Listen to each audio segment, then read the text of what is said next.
Halo semuanya teman-teman, apa kabarnya? Semoga semuanya dalam keadaan baik ya. Hari ini kembali lagi dengan saya Feby. Masih ditemani oleh suami saya, Dr. Andri, spesialis kedokteran jiwa. Hari ini kita mau ngomongin tentang yang namanya kelelahan kronik. Ya, Hmm, nah karena akhir-akhir ini beberapa orang juga banyak yang suka nanya sama saya gitu ya. Mungkin kalau hmm. ke kamu juga pasti banyak Ya, yang nanya kan ya. beberapa menanyakan tentang Heeh. keluhan kecapean. Karena gini, kalau kita bicara tentang gejala kelelahan itu, termasuk tiga besar gejala psikosomatik utama. Oh, Gitu. pantesan. Ya, makanya banyak yang nanya sama kamu Hmm, ya. hmm, Oke. Iya, jadi teman-teman mungkin di masa kayak gini ya, apalagi kalau misalnya kita ibu-ibu gitu ya, udah apa namanya capek di rumah, capek ngurus rumah tangga, belum harus ngajar anak, nemenin mereka sekolah, belum kalau yang juga kerja gitu ya, sama hmm, kayak juga saya kerja di rumah gitu. Nah, banyak mungkin yang mengeluhkan makin makin banyak nih yang hmm. bilang tuh kayaknya saya ini mengalami yang namanya tuh kelelahan kronis atau istilah medisnya apa fatigue Ya, chronic syndrome ya, fatigue chronic syndrome. fatigue syndrome. Nah, mau tanya nih ke dokter Andri, kita nih ke dokter Hmm. Andri ya. Jadi sebenarnya apa sih chronic fatigue syndrome itu yang kayak gimana yang udah dibilang tuh chronic fatigue syndrome? Ya, chronic fatigue syndrome itu adalah istilah untuk suatu kondisi yang berlangsung sudah lebih dari 6 bulan, Mm-mm. di mana orang tersebut mengalami 6 bulan kelelahan, ya. ya, kelelahan di dalam melakukan aktivitas yang sebenarnya tidak membuat dia lelah gitu. Jadi hanya Hmm, aktivitas biasa aja ya, yang mungkin kalau secara umum tidak eh, orang itu membuat orang harusnya lelah ya harusnya, ya. tapi dia menjadi lelah Mm-mm. berlebihan. Mm-mm. Nah, chronic fatigue syndrome ini sendiri juga seringkali dibarengi oleh suatu masalah gangguan mood, ya, gangguan Hmm, mood. Jadi ada suasana perasaan yang menurun. Bahkan oke. ada beberapa orang yang menganggap chronic fatigue syndrome ini adalah depresi terselubung. Jadi dulunya Oh, itu kita kenal dengan istilah astenia. Ya, mm-mm. astenia itu Males adalah ngapa-ngapain? males ngapa-ngapain, Heeh, kelelahan yang ya pokoknya rasanya nggak mau ngapa-ngapain gitu ya. mm-mm. Tetapi ingat harus diperhatikan juga pada kondisi ini tidak ada gangguan di dalam ya isi pikir yang seperti misalnya habis mengalami gejala skizofrenia atau misalnya Oh, oke. pada kondisi depresi khusus gitu ya. Jadi chronic fatigue syndrome ini memang dia diagnostik yang sebenarnya berkaitan dengan keseharian sebagai dokter Ya. umum ya. Heeh, Banyak orang datang ke dokter umum mm-mm. juga teman-teman mungkin datang dengan keluhan seperti kecapean, cepat capek Mm-mm, gitu ya. mm-mm, mm-mm, mm. Tapi bukan karena orang yang karena tadi kalau kita bilang misalnya aduh jadi malas ngapa-ngapain, ada juga tuh Mm-mm, setelah mengalami gejala skizofrenia, mm-mm. halusinasi dan wahamnya hilang, dia jadi nggak mau ngapa-ngapain. Ini Oh, beda ya. oke, iya. Yang ini tuh lebih kayak kayak kita kita biasa nih. Terus Mm. kemudian kok kita kok nggak ngapa-ngapain kok tapi merasa capek, Mhm, lelah mhm, gitu mhm. ya. Dan itu berarti kalau kita dibilang kronik, berarti itu dia sudah berlangsung 6 bulan, Ya, plus disertai ada gangguan mood, gitu ya ya? biasanya bukan selalu ada gangguan mood, tetapi ada gangguan fungsi biasanya. Jadi Hmm, orang itu sudah nggak bisa mengerjakan sesuatu yang biasanya dia lakukan gitu ya. oke. Jadi dia kayaknya kok Mengganggu fungsi ya, sosialnya lah ya. termasuk juga untuk melakukan hobi. Jadi dia males Oh, gitu ngelakuin ah, hobi yang tadinya dia suka, kok dia oke. jadi males. Nah, itu makanya kenapa dianggap dekat dengan depresi, Oh, gitu. oke, oke. Nah, penyebabnya apa nih?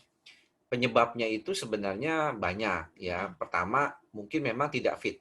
mhm, Ya, jadi selalu kita harus perhatikan dulu fisiologi dari tubuh orang mhm. tersebut. Fisiologinya Ya, ya. jadi dia itu sebenarnya cukup fit atau tidak. Heeh. Jangan-jangan Kondisi nih, tubuhnya ya. betul ya, jangan-jangan nih dia tidak terlalu baik gitu Mhm, kondisi tubuhnya. Salah satunya mhm, juga misalnya dia tidak berolahraga yang mhm, teratur ya. mhm, Kemudian juga makanan-makanannya banyak terlalu mengandung gula gitu mhm, ya. Karena salah satu yang menyebabkan chronic fatigue syndrome juga adalah obesitas. Jadi kalau mmm. kegemukan itu juga sering orang mengalami eh, chronic fatigue Karena malas syndrome. gerak juga berat kali ya? Bisa jadi, dan Mhm, satu lagi karena memang kalau gemuk itu kebanyakan gulanya ya, mhm, terlalu banyak gula karbohidrat dan ada peradangan yang mmm, seringkali inflamasi. mhm, Itu yang seringkali jadi problem mhm, yang berkaitan dengan chronic fatigue syndrome ini mhm, gitu. mhm, Lalu kemudian pasca penyakit kronis ya, mhm, biasanya tuh misalnya setelah ada gejala-gejala yang berkaitan dengan misalnya habis sakit lah, Mhm, infeksi mhm, gitu. Itu juga sering terjadi itu. Tapi harusnya sih dia tidak demikian.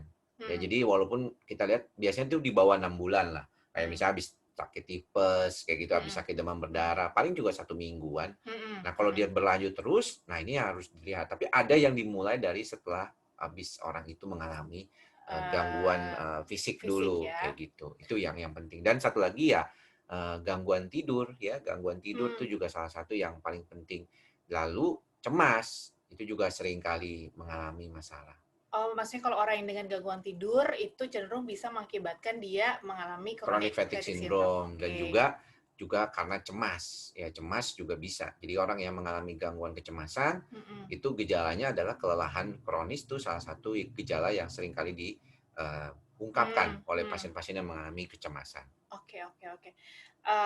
Terus setelah itu kalau sudah tahu nih ya, terus, kalau sudah tahu kita punya itu, kita harus ngapain? Apa yang harusnya kita lakukan gitu? Yang harus kita lakukan sebenarnya pertama mendeteksi atau melihat dulu sumbernya apa.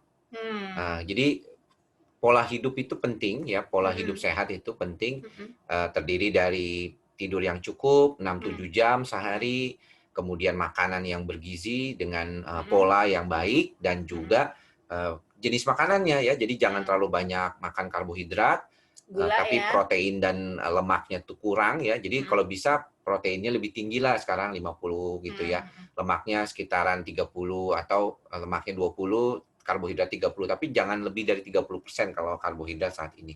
Bahkan mhm. untuk beberapa orang Iya, yang ingin menguruskan lebih baik karbohidratnya lebih turun ya 20%-an saja gitu. iya. Terus ya aktivitas olahraga yang Mhm, baik ya, biasanya olahraga yang disarankan adalah mhm, minimal 75 menit per minggu kalau mhm, olahraga intensitasnya sedang, mhm. tapi kalau intensitas ringan itu kalau bisa 2 kali lipatnya.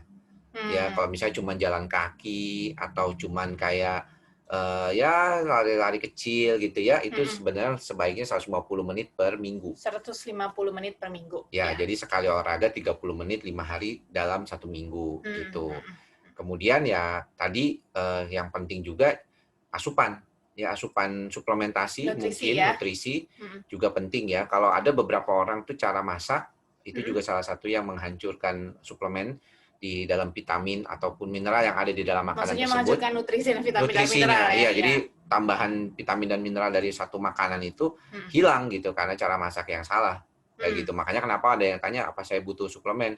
Kenapa jadi orang suruh butuh suplemen, ya karena sebenarnya ada beberapa orang tuh cara masaknya tuh salah gitu. Jadi, kayaknya iya. makan bergizi tapi ternyata nggak ada kandungan gizinya Sudah sebenarnya. jauh berkurang gitu Iya, ya. Oke, gitu. oke, oke, oke. Apalagi kalau misalkan tanamannya mungkin ya banyak bukan organik, yang banyak pestisida kayak gitu, yang pasti udah mengurangi lagi ya? Iya, karena kan Mhm, dimasaknya lama atau iya. cara masaknya salah, kadang-kadang bisa Oh, begitu gitu. oke.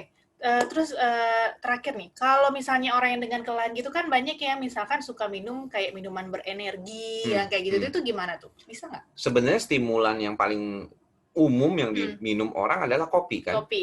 Jadi kopi itu adalah stimulan alami yang sering diminum. Mhm, Kopi itu tidak masalah sih. Menurut saya sih kalau saya juga minum kopi gitu ya iya, sehari-hari.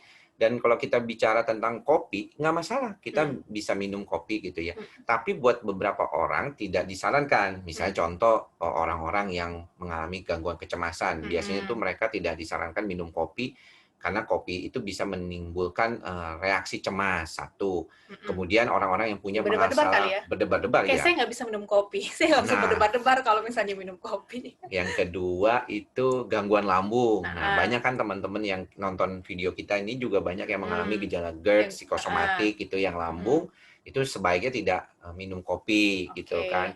Terus juga sebenarnya kopi itu juga tidak boleh terlalu banyak juga iya, ya, dan kalau bisa tidak lebih dari jam 5 sore karena bisa mengganggu tidur. Itu kandungan yang kafeinnya ya? betul. Mhm, Dan yang sering kali kita lupa juga adalah, banyak di antara kita menambahkan misalnya, minuman berenergi tadi yang kamu mhm, bilang ya. mhm, Minuman berenergi ini mhm, juga tidak disarankan karena, mhm, kalau misalnya punya masalah ginjal, juga tidak terlalu bagus ya. Karena kan kalau mhm, dilihat kan selalu ada, hati-hati kalau yang mempunyai masalah mhm, ginjal. Karena mhm, mhm, kandungannya itu sangat tinggi. mhm, Kandungan, stimulannya itu cukup iya, tinggi ya, mhm, bentuknya ada seperti kayak Mhm. Ya zat lah ada di dalam situ ya, teman-teman Mhm. pasti lihat tuh Mhm. ada kafeinnya juga kan, tinggi juga, Mhm. kafeinnya tinggi, satu itu bisa 50 sampai 100. Mmm. Jadi kalau Satu satu botol? cangkir, kopi itu sekitar 25 kan sampai Mhm. 30 miligram, Miligram. kalau, di dalam minuman berenergi satu botolnya yang 150 cc, 200 cc itu bisa sekitaran, 150 sampai Wow, 100. Jadi oke. itu yang penting harus diperhatikan supaya nggak terlalu berdebar-debar gitu dan tidak boleh dibiasakan juga, Hmm. minum seperti itu. Mhm. Ya cara paling mudahnya sebenarnya dengan, menjaga pola hidup yang Iya, baik ya, iya, dan suplementasi jika perlu. Itu yang sebenarnya harus disarankan buat iya. teman-teman.